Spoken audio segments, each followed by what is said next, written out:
it's me. Why do I feel like I just wore this shirt in a video? Oh no, people are gonna think I rewear my clothing. It's catastrophic. I used to rewear a lot of the same clothes, and then people were always commenting like, you already wore that shirt. Obviously, I reuse my clothing, don't you? Anyway, today I'm going back to my lovely claw machine series. This series is basically just about painting on a variety of different objects. It's fun, right? I use the claw machine to win whatever object I'm gonna paint for the video. I can try to go for a specific item that I want. That doesn't always work out, which makes it interesting. I'm really excited about this one because I just restocked my claw machine with a lot of new little options. So now is the time where I get to pull out my claw machine and redo my whole art room to film.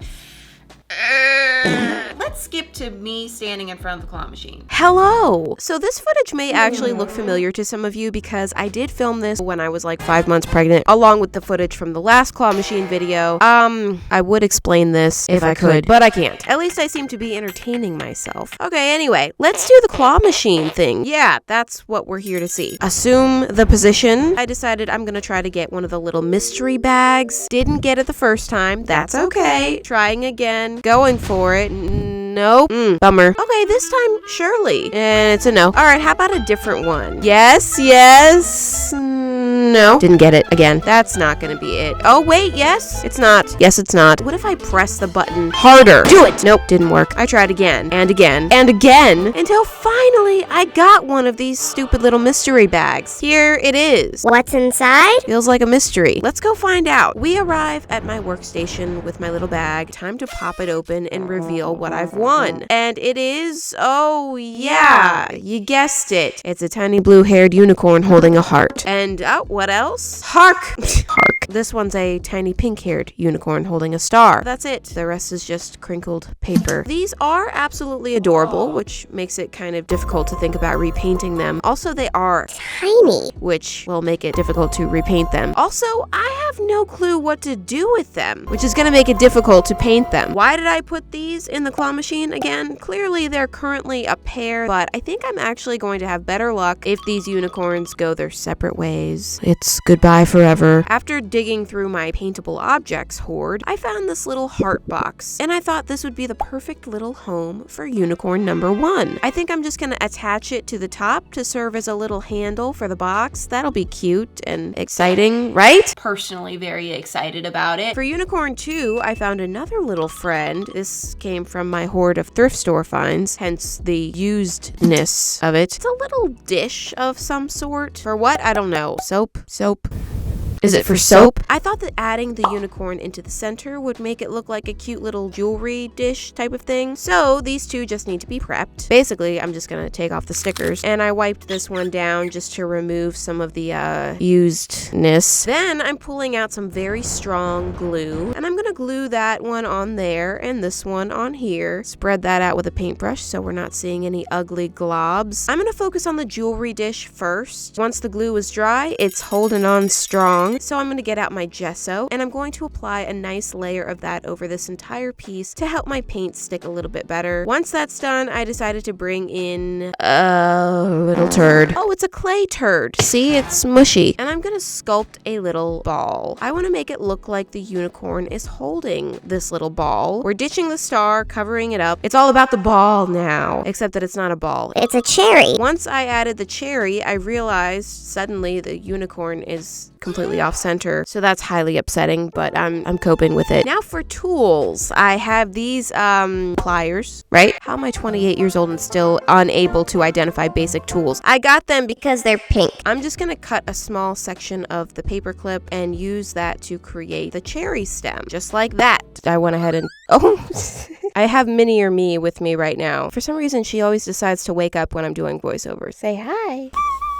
Okay, anyway, then I'm taking some simulation whipped cream. I tested a little bit on the mat for some reason. Adding a little dollop to the unicorn's head. Oh, I hate it. That's a bad dollop. So I'll do it again. New dollop, much better. You can't really see it that well, but it's a beautiful dollop. Once that all dried up, I'm getting a nice vanilla cake colored paint, and I'm gonna paint the whole bowl with it. This bowl kind of reminded me of those waffle cone bowls, so that's what I'm gonna turn this into. I'll need several coats of that in order to build up a nice solid color. color. Then I'm using a slightly lighter version of that color for the unicorn, who actually isn't a unicorn anymore. I covered up its horn, so now he's just a stupid pony. Aw, no, he's still special to me. Bringing in the red paint, I'm gonna start painting that cherry. And oh my word, this was horrible. Just, all of these tiny, tiny, tiny nooks and crannies. This would have been so much easier to paint if it were like 5 times larger. It's just tiny enough to be super annoying. I went for a nice chocolate brown on the mane and tail, which is so appetizing looking. I feel like I can taste it.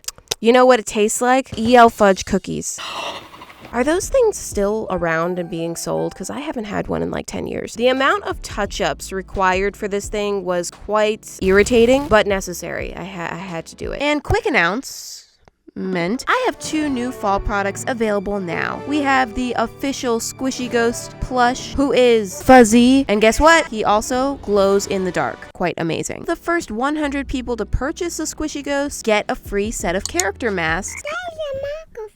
Yeah, that's my microphone. And I'm launching this year's Halloween t-shirt. Guess what? Also glows in the dark. If you do want this shirt in time for Halloween, be sure to order by October 9th to make sure that it gets to you in time. Okay, thank you. Let's get back to the video. Is that done? Yeah. Now I'm gonna switch gears and start decorating the bowl. I added some lines on here to be a waffle cone kind of pattern. I had to test every single tannish, brownish, orangish, whatever color this is. This one was the winner. Started adding that waffle cone, and not gonna lie, they did come out just a little bit wonky and uneven. Ooh, so uneven. But this is one of those situations where I really don't want to redo it, so I'm just gonna keep going, and I'm holding out hope that somehow it won't look like a hot mess in the end. Miracles do happen, so let's just wait for one. I'm gonna give the bottom of the bowl the same treatment with the cake color, the waffle cone lines. Oh, just the wonkiness is back and strong. Flipping it back around, and oh gosh, this is even worse than I remembered. Look at that. You know what? Let me just work on My Little Pony. I mean, it's not My Little Pony, it's just My Little Pony. I'm painting in that perfect little dollop and the cherry stem, adding some nice pink cheeks, little eyes, little nostrils, Little ears, little freckles. and then my favorite part, I'm adding some cute circle sprinkles to the hair, which is so cute and appetizing. It's appetite.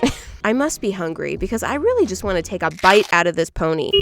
Now, for the unsightly edges of this bowl, I'm adding some drippy chocolate and hoping that this will tie it all together and distract from the shockingly crooked waffle cone lines. Then it's time for the sprinkles. And yes, this time we shall do the thing. Play the song.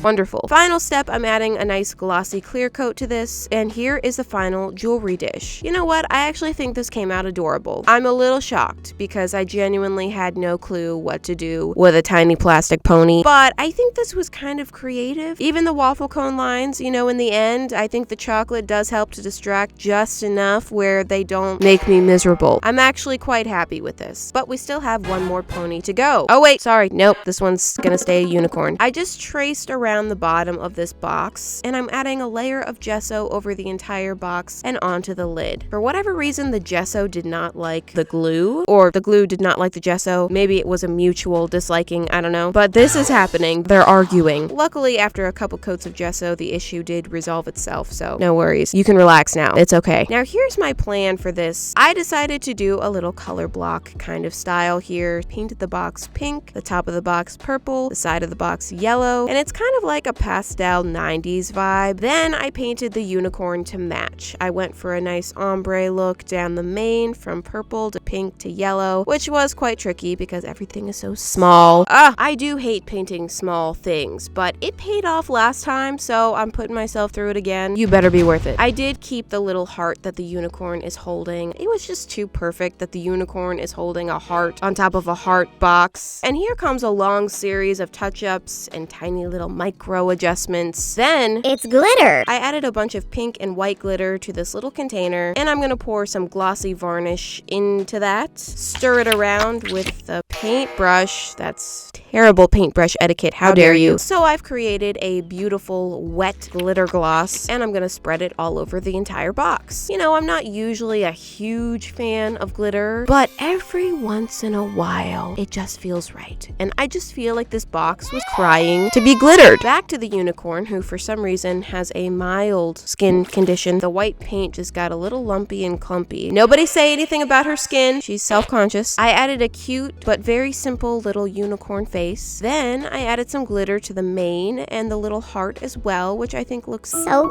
cute. and I added it to the yellow of the lid as well. Oh, I forgot about that. And here is the final box. Oh my gosh, it looks so cute. I love it. It's simple, but I actually really appreciate the simplicity of it. You know, it's clean and bright. It feels simple yet complete. I love it. I think the glitter was just the right touch that it needed to make it feel special. Coming up with what to do with these unicorns was a little bit of a challenge, but once I had my ideas for these, it was kind of just smooth sailing, and both of these came out really cute. I hope you guys enjoyed this video. Thank you so much for watching, and I'll see you next week. Bye!